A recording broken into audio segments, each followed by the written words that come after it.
All right, what's up, guys? Mags here. I'm gonna do a follow-up on the footprint. This is the footprint that we made last time. We're gonna make a few changes so that it's easier to read.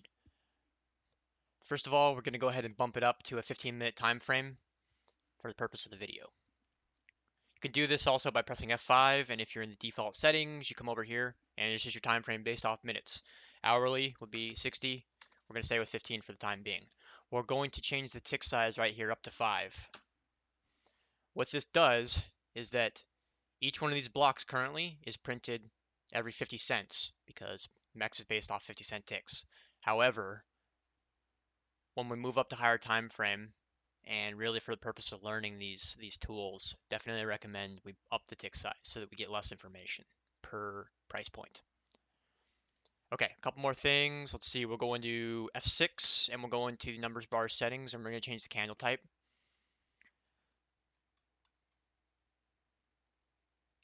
Right here. Open and close marker style. I'm going to do the candle body outline. I'm going to change the width of it to 1. If you do the width any larger than 1, a lot of the time these lines are going to be making it difficult to read the numbers. Okay, two more settings I wanted to go over. Within the numbers bar settings section at the very top up here, we have the coloring options. Well, more than anything, actually, we're going to go over the text option again.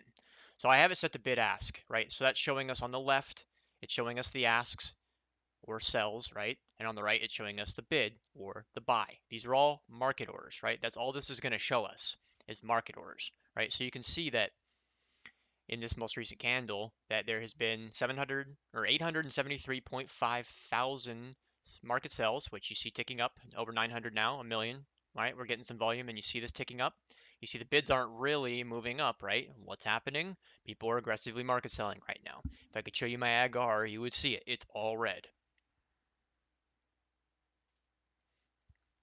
With the numbers bars display text option, though, you also have the option to look at the difference between ask and bid, which is going to show you delta. This is a great way to look at things, especially if you're learning this, because it's just less numbers for you to look at and understand, because it's just the difference between the ask and the bid. So, right, when it's showing you, a negative number, right, you know that there was 1.77 more cells here.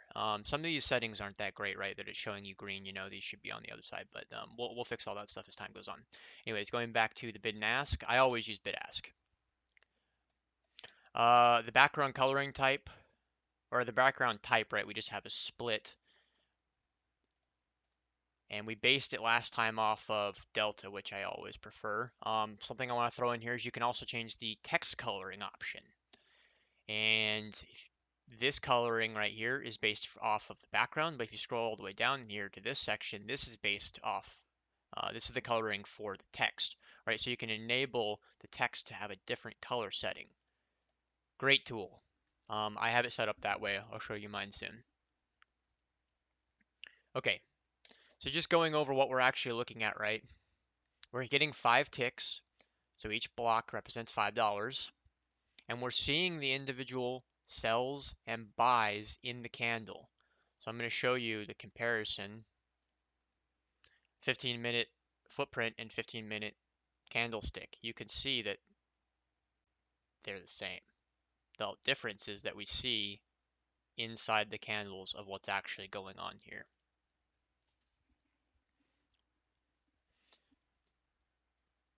What can this tool be used for? It can be used for a lot of things. What I use it for, though, is to find anomalies, like areas where a lot of volume was transacted or areas where not so much volume was transacted, which are really just you see them and you mark them out. They're pretty simple. I'm not gonna look for any examples right now, but the other things that are really great for this tool are going to be things like identifying absorption more than anything, right?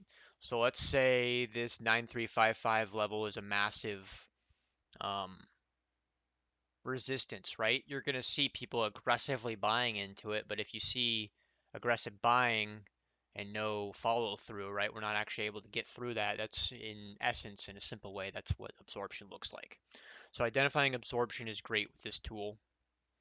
You can also identify icebergs, depending on how you look at it. Really, I think it's probably best to combine a DOM with the print if you wanted to do it that way.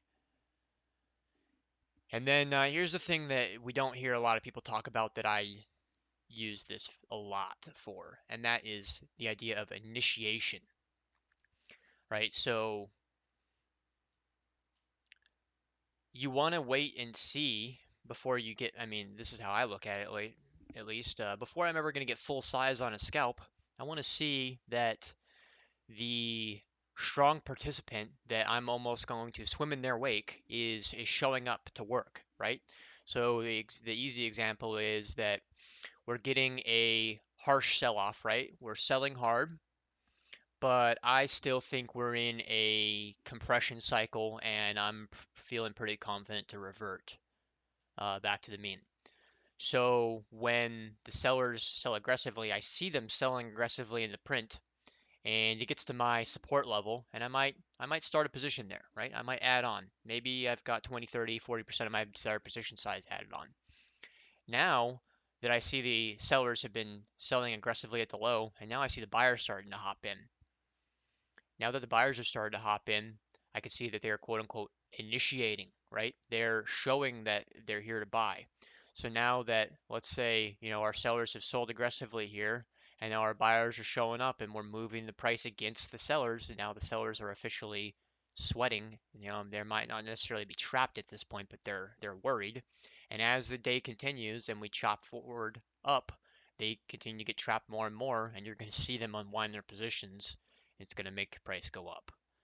We can get into the dynamics of what's making that happen in other videos. We'll focus more on some order flow stuff. But just to end the conversation with a little bit of order flow, it's a fallacy, in my opinion, that things like earnings reports, things like partnerships, things like the tech behind some shitcoin, that these things matter. These are the stories, and these are the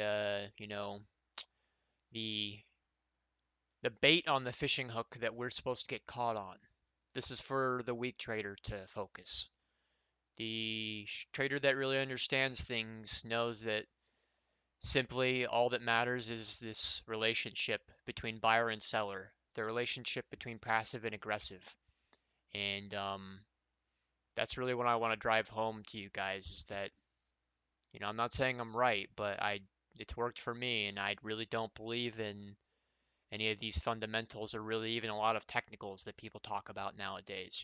I really like to focus just on who's clicking buy and who's clicking sell and how are they doing it, right? It almost becomes a game of four-dimensional chess when you're doing this, and quite frankly, that's why I like it so much because I like trying to figure out what these players that are larger and stronger than myself are doing, and you know, we we ride their wake, so to speak, right? When the big boy sets a wave and price is going to go a direction because of them, you hop on the wave. And I guess the hard thing is knowing when it's a wave that we hop on and keep going with, or when it's a fake wave, so to speak. We're moving up just with the intention of moving back down. And that's really why this order flow stuff is so great. When you combine things like the market profile, which will give you great context into if it's a real expansion move or it's ultimately going to lead back to compression. And then you combine that with things like the footprint to see the individual buys and sells, and now all of a sudden you have a great perspective of what's actually going on in the market. So we'll have more to come. I'm going to leave it at that for now. Thanks, guys. Cheers.